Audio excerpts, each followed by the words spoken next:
좀 안타까운 소식부터 시작해야 할 것 같네요. 네. 팔로워가 300만 명이 넘는 틱토커죠. 에밀리 카이저 씨. 이번에 3살 아들 트레이그가 집 수영장에서 사고로. 아, 네. 정말 마음 아픈 일이죠. 팬들도 정말 충격이 컸던 것 같아요. 가족들이 일상을 계속 봐왔으니까요. 네, 특히 얼마 전에 둘째가 태어났잖아요. 그래서 한창 행복해 보였는데 더 안타까운 것 같아요. 네. 사고가 챈들러 하이츠 근처 집에서 있었고 아이를 피닉스 아동병원으로 옮겼는데 결국은 경찰 조사는 진행 중이라고 하고요. 네, 가족들 사생활 보호 때문에 자세한 내용은 지금 공개는 안 되고 있는 것 같습니다. 참 이런 슬픔 속에서도 그래도 또 희망을 이야기하는 소식도 있었어요. 아, 네, 그 메이크 어 위시 재단 이야기죠? 네, 맞아요. 메사 지역에 사는 8살 소년인데요. 벤 윌리스. 신장 질환으로 좀 힘든 시간을 보내고 있대요.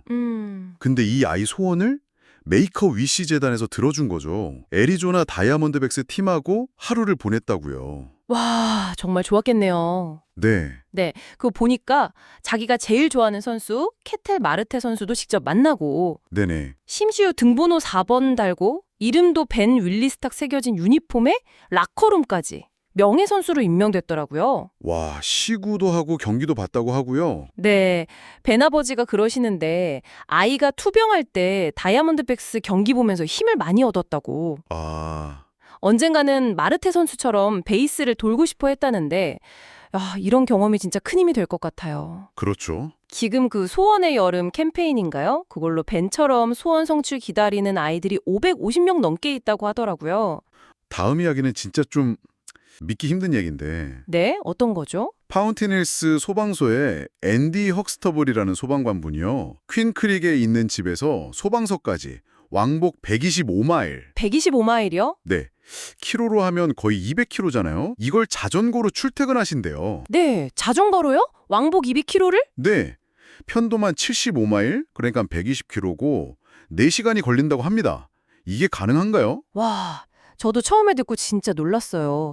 심지어 새벽 2시에 출발하신대요. 새벽 2시요. 네, 본인 말씀으로는 이게 뭐 육체적, 정신적 건강 때문에 이 긴 거리를 달린다고 하시는데 허허. 자전거도 강철처럼 강하고 깃털처럼 가볍다 뭐 이런 걸 타시고 스트라바 앱으로 기록도 하신다고 하고요. 네. 근데 안전 문제도 중요하다고 강조하셨어요. 네. 본인도 차에 치인 적 있어서 아, 정말요? 네, 그래서 혼자 타는 것보다 여럿이 같이 좀 눈에 잘 띄게 타는 게 좋다고. 진짜 대단한 의지죠. 정말. 네, 대단합니다. 이런 개인적인 노력과는 또 다르게 도시 전체가 변하는 모습도 있더라고요. 네. 피닉스시가 미국에서 5번째로 큰 도시, 이 자리를 이제 확실히 굳혔다는 소식입니다. 아, 인구 증가 이야기군요. 네, 작년 7월부터 1년 동안 한 17,000명 가까이 늘어서 총 인구가 167만 명을 넘었다고 해요. 근데 이게 성장률로 보면 한 1% 정도거든요. 아, 그래요? 네.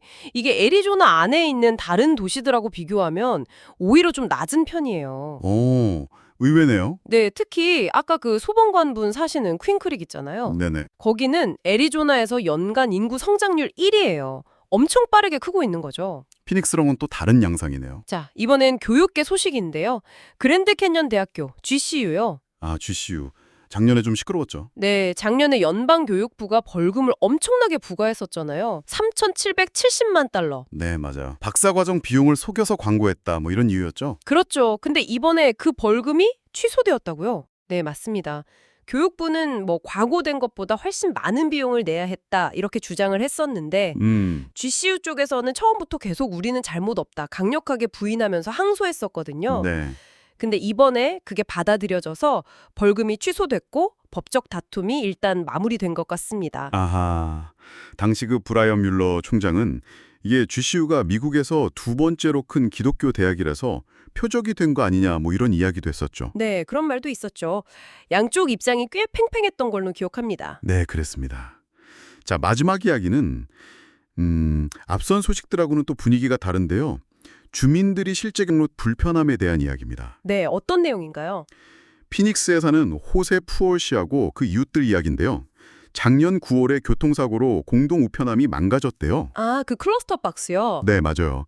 근데 그게 8개월이 넘도록 교체가 안 되고 있다는 겁니다. 네, 8개월이나요? 네. 그래서 매일 우편물을 받으러 우체국까지 직접 가야 하는데 왕복 1시간이 걸린다고 해요. 와, 매일 1시간을요? 정말 불편하시겠네요. 그렇죠. 근데 이게 왜 이렇게 오래 걸리나 했더니 네. 누가 이걸 교체해야 하느냐, 이 책임 소재가 좀 불분명한가 봐요. 미국 우편 서비스 USPS하고 주택 소유자 협회 HOA 사이에서요. 네, 맞아요. 서로 좀 입장이 다른 것 같아요.